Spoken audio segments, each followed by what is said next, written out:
I don't know how to put this, but I'm kind of a big deal.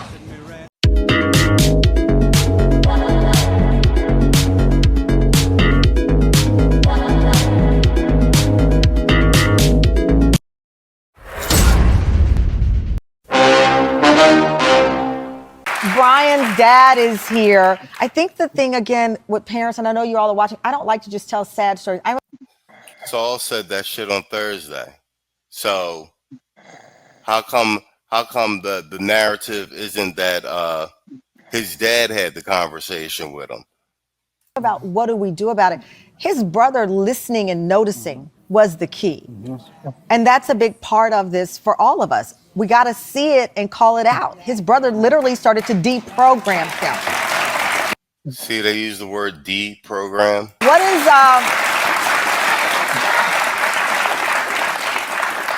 how do you explain what they got right in this family to catch this? The key thing that Brian is saying, relationships are where it's at. Particularly in the online space, we have to talk to our kids regularly about the content they're consuming. We cannot control all of it. Don't even try. It's a fool's errand. Yeah. What we can.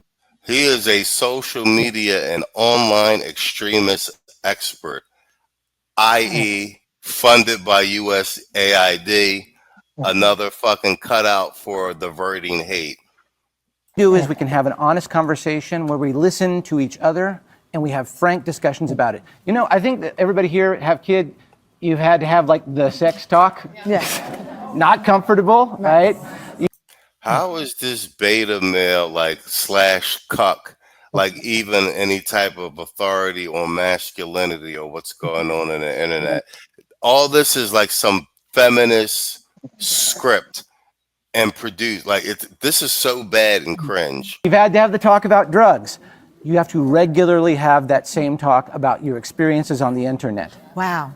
Brian and Bon are going to stay with us. We have more. We're going to professor and counselor. 3 important tips every. All right, that's a wrap. Tito, what you got for me?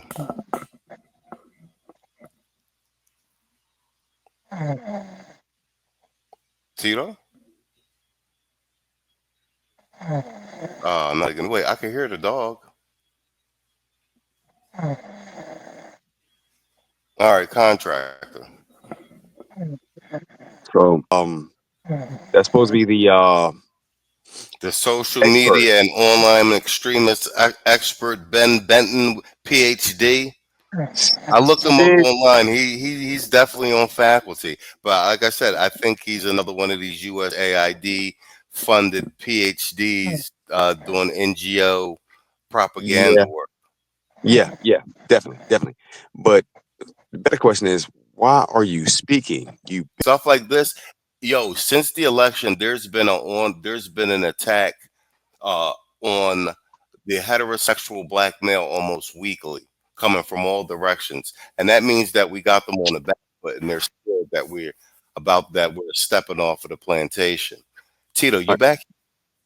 Yeah, the sad part about this with her, or whoever put this together, like I said, if I was her, I would be livid with my production staff, my writers and all of that, is that the fact that they are delusional enough to think that they ratings was even high enough for this to even be worth it. And then on top of that, for the shit to be so, it's just embarrassing. I'm embarrassed for her staff mostly. I'm embarrassed for them.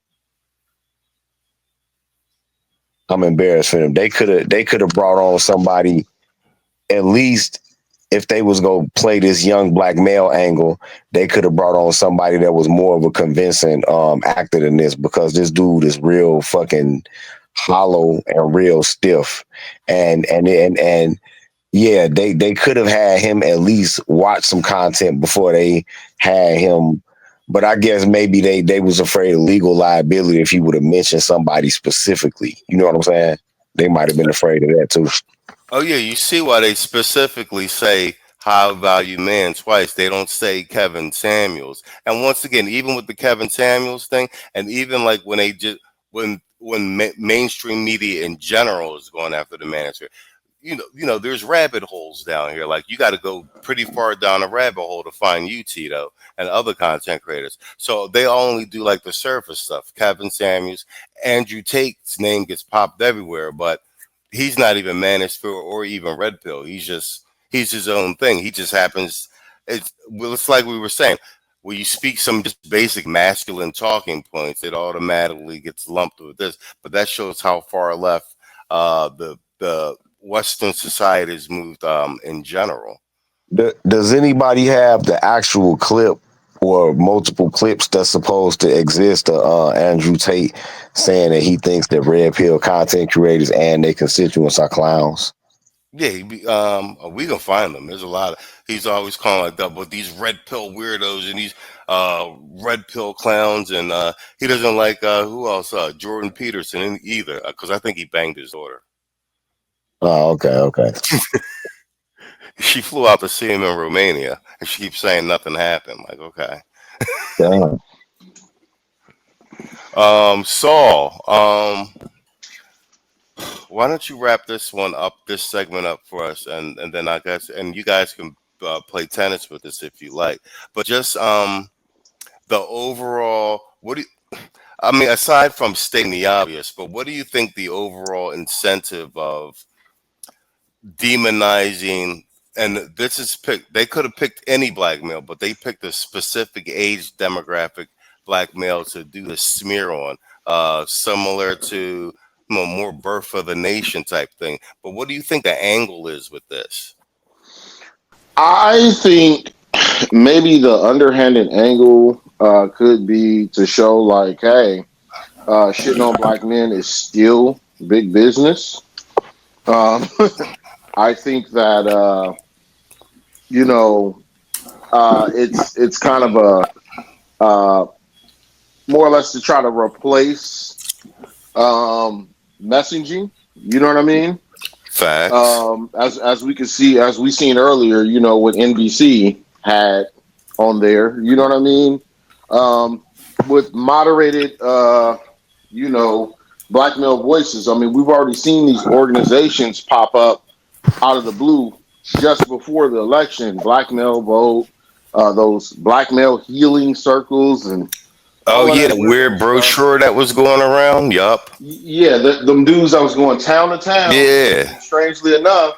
And Rich, and they was coming to Texas, and Rich was like, "I'm gonna pull up on them." Exactly, them types of groups of people, and now all of a sudden they disappeared. Now all the money gone. Now all the money's gone. Facts. Exactly. So I think it's to try to pivot guys to organizations like that. I think that's the end game here, to prepare for midterms, and to use the sort of democratic power to obviously enforce that with teams to promote monitoring, and I think that's what it is. It's an alarm call. It's an alarm call. At the end of the day. So no, I agree with that. More people inventing useful things, like Mr. Bobby Ashimura, who wins our Max Headroom Product of the Month award for coming up with a little attachment you plug into your TV, and it warns you that the commercial break is coming by automatically switching off your set for 5 seconds. And here to demonstrate it for us is Mr. Ashimura himself.